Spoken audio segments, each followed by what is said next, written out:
बिस्मिल्लाहिर्रहमानिर्रहीम। अस्सलाम वालेकुम। मैं हुसैन इकबाल हूँ, आप मेरे यूट्यूब चैनल देख रहे हैं। तो जनाब, मुल्क के जो भी हालात हैं, इनके ज़िम्मेदार शहबाज शरीफ साहब इतने नहीं हैं जितने नवाज शरीफ साहब हैं। नवाज शरीफ साहब पीछे छुपे हुए हैं, आगे नहीं आ रहे, लेकिन ये तमाम मामलात मुल्क में अगर महंगाई है तो वो नवाज शरीफ साहब के फैसलों से है। मुल्क का अगर इस वक्त सत्यानाश है, सियासी अदम इस्तेहकाम है, तो वो नवाज शरीफ साहब के फैसलों की वजह से है। अब नवाज शरीफ साहब जनाब बड़े डील करके लंदन प्लान हुआ, लंदन प्लान फेल हुआ, और ये जिस तरह सोच के आए थे कि जनाब मुझे प्लेट में पकी पकाई खीर दे दी जाएगी और जनाब मैं जाके रियासत का बादशाह बन जाऊंगा और दो ताई अक्सरियत होगी, जो मेरा दिल करेगा मैं वो फैसले करूंगा, क्योंकि जनाब एस्टेब्लिशमेंट को अब मेरी ज़रूरत है और मेरे बगैर कोई ऑप्शन नहीं है। फिर वो प्लान हुआ, इमरान खान साहब की हुकूमत गिराई गई, नवाज शरीफ साहब को बुलाया गया, जैसे इनके ऊपर से नाअहली की तलवार हटाई गई, जैसे इनके तमाम केसेस को ख़त्म किया गया, जैसे इनका जलसा करवाया गया, जैसे इनकी इस्लामाबाद एयरपोर्ट पे बैठ के बायोमेट्रिक करवाई गई, तो वो सारा लंदन प्लान जो है वो 8 फरवरी को अवाम ने अपने वोट की ताकत से जो है वो फ्लॉप किया, और नवाज शरीफ साहब की जो वो ख्वाब थे वो चकनाचूर हुए। नवाज शरीफ साहब की आंखें खुल गई कि नहीं, जो अवाम है वही ताकत का मजहर है, लेकिन समझ फिर भी नहीं आई इस चीज़ पे कि हम अवाम के पास जाएं। फिर भी जो इनकी फरमाइशें हैं, जो इनकी अपनी लड़ाइयाँ हैं या अपने गिले शिकवे हैं, वो ताकतवरों से हैं। अवाम के साथ आके अभी भी नवाज शरीफ साहब जो है वो रब्ता करने को तैयार नहीं है। अब जनाब बार बार खबरें चलाई जाती हैं कि जी नवाज शरीफ साहब ने पार्टी की दोबारा से जो है वो तंजीम नो का आगाज़ करना है, और नवाज शरीफ साहब का जनाब जलसों का प्लान, अवामी राबतों का प्लान जो है वो तैयार कर लिया गया है। फ़लाँ जगह पे जलसा करेंगे, फ़लाँ शहर में जलसा करेंगे। तो बाद में पता ये चलता है कि जनाब नवाज शरीफ साहब तो मरी का ठंडा मौसम एंजॉय कर रहे हैं। आवाम जो है वो बिजली के बिल पर भरने के लिए जो है वो रोती फिर रही है। अपने कपड़े, चीज़ें, बाइक्स, हर चीज़, इवन साइकिलें तक लोगों ने बेच के जो है वो बिजली का बिल भरा है अपना। तो अवाम जो है वो पिस रही है। नवाज शरीफ साहब जो है वो अवामी राब्ते का शेड्यूल बस जारी करते हैं और वो बैठ जाते हैं जाके जनाब मरी के मौसम को एंजॉय करते हैं कि जनाब वहाँ पे बड़ा अच्छा मौसम है, वहाँ पे फैसले करते हैं, सारा कुछ उधर इनके पास चला जाता है, वज़रा इनके पास चले जाते हैं, वज़ीर आज़म साहब इनके पास चले जाते हैं, वज़ीर आला साहब इनके पास चली जाती हैं, और बाद में नाम ये आता है कि जनाब शहबाज शरीफ कर रहा है जो भी कर रहा है, नवाज शरीफ तो बेचारा चुप करके बैठा हुआ है। अब उस चुप के पीछे आपको बारहा बताया कि उनकी नाराज़गी है, और वो नाराज़गी उनकी जिनसे है वो आप लोग भी बेहतर जानते हैं कि वो किसी और से नाराज़ नहीं है, वो बड़े घर वालों से नाराज़ हैं और अपने गिले शिकवे कर रहे हैं। अब ये डिलीवर क्यों नहीं कर पा रहे? अब ये मामला क्या है? इस वीडियो में दो अहम बातें करेंगे। एक तो करेंगे जनाब के नवाज शरीफ साहब का मसला क्या है, क्यों वो छुपे हुए हैं और अब वो क्या मांग रहे हैं। दूसरी चीज़ ये कि जो बड़े घर वालों के गैर सरकारी तर्जुमान हैं कुछ इदारों के, वो अब क्या खबरें लेके आ रहे हैं अंदर से। सबसे पहले तो जनाब नवाज शरीफ साहब की बात करें तो इमरानोफोबिया है नवाज शरीफ साहब को, और वो क्यों है कि राना सनाउल्लाह साहब जो हैं उन्होंने ये बात की है कि अगर इमरान खान जो हैं वो जेल से बाहर आ जाते हैं तो इस्टेब्लिशमेंट भी हमें नहीं बचा सकती। जो इमरान खान हमारे साथ करेगा उसके बाद फिर इस्टेब्लिशमेंट भी नहीं बचा सकती हमें। तो राना सनाउल्लाह साहब का ये बयान इस चीज़ को ज़ाहिर करता है कि खौफ किस चीज़ का है, डर किस चीज़ का है। इमरान खान से के ऊपर झूठे केस, बगावत के केस, गद्दारी के केस, ये क्यों डिमांड्स की जा रही हैं, ये फील्डिंग क्यों सेट की जा रही है सारी, जो सुप्रीम कोर्ट में मामला चल रहे हैं। तो ये चीज़ इमरानोफोबिया का नवाज शरीफ साहब शिकार हैं। पाकिस्तान मुस्लिम लीग नून से या नवाज शरीफ साहब से कुछ भी पूछ लिया जाए, इनको कहा जाए कि जनाब जुडिशरी के मसाइल चल रहे हैं, क्यों चल रहे हैं, वो कहते हैं इमरान खान की वजह से चल रहे हैं। इनसे पूछा जाए मुल्क में महंगाई क्यों है, ये कहते हैं जनाब इमरान खान की वजह से है। इनसे पूछा जाए मुल्क पे कर्जे क्यों है, ये कहते हैं इमरान खान की वजह से है। जो भी गलत हो रहा है तो ये यही कह रहे हैं जनाब इमरान खान साहब ने बस ये कर दिया और वो कर दिया।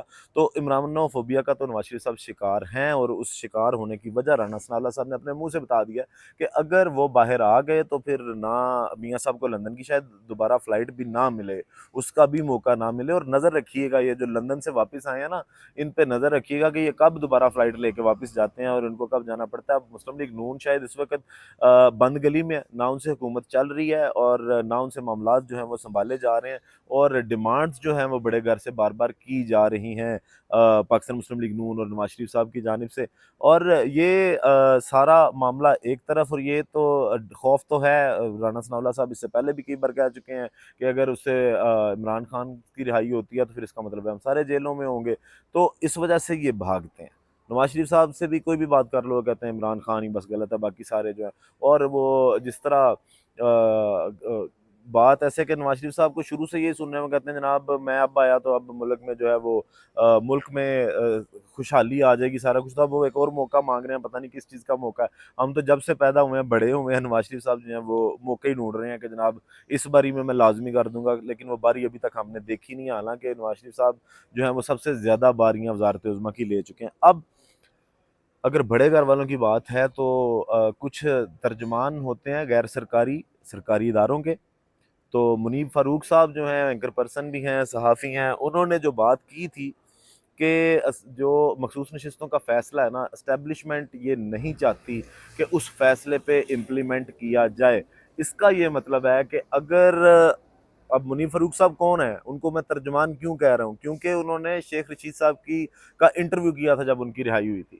تو شیخ رشید صاحب کا انٹرویو، وہ ایک پوری کہانی شیخ رشید صاحب نے سنائی ہے. آپ کو پتہ بھی ہے کہ جناب جس طرح سے وہ انٹرویو کنڈکٹ ہوا تھا، اور شیخ رشید صاحب نے بعد میں بھی یہ کہا کہ میں نے وہ پڑھ کے نہیں سنایا جو انہوں نے مجھے کہا تھا پڑھیں. تو اس کا مطلب ہے کہ منیب فاروق صاحب کے تعلقات جس کے ساتھ ہیں سب کو سمجھ آ رہے ہیں.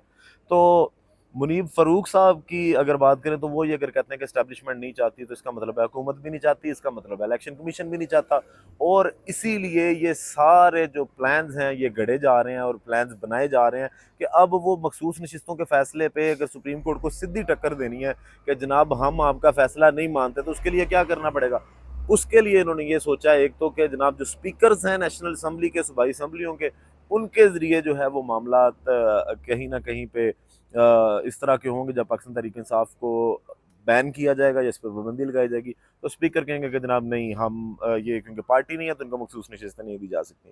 پھر سپریم کورٹ میں یہ معاملہ دوبارہ سے ڈسکس ہوگا تو وہ سپریم کورٹ میں جو فیلڈنگ سیٹ ہو رہی ہے. پھر اگر بات کریں کہ اگر حکومت بھی نہیں چاہ رہی، اسٹیبلشمنٹ بھی نہیں چاہ رہی، الیکشن کمیشن بھی اگر یہ نہیں چاہ رہا، تو پھر وہ جو بات عمران خان صاحب کرتے تھے کہ جناب الیکشن کمیشن جو ہے یہ بی ٹیم ہے اس پورے نظام کی، پورے سیٹ اپ کی، اسٹیبلشمنٹ کی یا اس حکومت کی، تو وہ پھر بات بالکل ٹھیک ہے نا کہ پھر الیکشن کمیشن کوئی آئینی آزاد ادارہ تو نہ ہوا کہ جو اپنی مرضی سے فیصلے کرے گا. پھر وہ تو کسی ایک ادارے کا آگے سے سب ادارہ ہو گیا نا کہ آپ کو وہ ادارہ جو کہے گا آپ نے اس ادارے کے حساب سے اپنے جو ہے وہ معاملات سارے دیکھنے ہیں.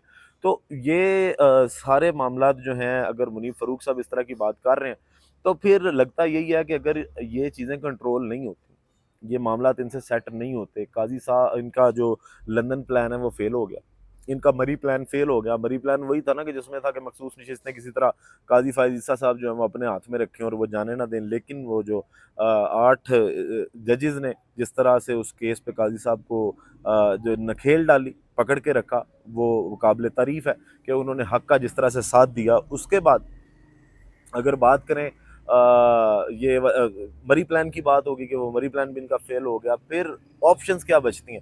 آپشن ایک بچتی ہے مارشل لا، آپشن ایک بچتی ہے ایمرجنسی کے. کچھ نہیں، پھر جناب جو کرنا ہے ہم خود آئیں گے، ڈکٹیٹرشپ ہوگی، اپنی مرضی سے کریں گے. لیکن اس سے پہلے اب یہ چال چلی جا رہی ہے جو سپریم کورٹ میں چل رہی ہے، وہ معاملہ اگر نہیں ہوتا تو پھر پیچھے کہیں نہ کہیں آپشن ایک ہی بچتی ہے کہ عزیز ہم وطنوں، آپ پاکستان کا جو سرکاری ٹی وی ہے وہ دیکھ رہے ہیں، اس کے علاوہ جو ہے وہ مکمل خاموشی ہوگی اور پھر جو دل چاہے گا وہ کیا جائے گا. کیونکہ مسئلہ کیا ہے؟ مسئلہ آپ کو کل بھی یہی بتایا تھا کہ مسئلہ نہ مہنگائی ہے ملک کا، نہ جو ہے ملک کے قرضے ہیں، نہ غریب آدمی کا کپڑا ہے، نہ اس کی بجلی ہے، نہ اس کا مکان ہے جو پاکستان پیپل پارٹی ہمیشہ کہتی رہی ہے. مسئلہ صرف ایک ہے کہ عمران خان نہیں چاہیے، عمران خان مائنس ہے، عمران خان کے نام پہ کراس لگایا گیا ہے. یہ طاقتوروں کی جانب سے اور اس حکومت کی جانب سے یہ ڈیمانڈز ہیں. لیکن عوام یہ کہتی ہے کہ ہمیں جو ہے وہ کپتان ہی چاہیے اور کپتان ہی پاکستان کو انٹرنیشنلی اور نیشنلی جو ہے وہ مضبوط کرے گا اور آگے لے کے جائے گا. تو ویڈیو کا اختتام کرتے ہیں جناب اسی دعا کے ساتھ کہ اللہ تعالیٰ پاکستان پر اپنی رحمت نازل کرے. پاکستان زندہ باد.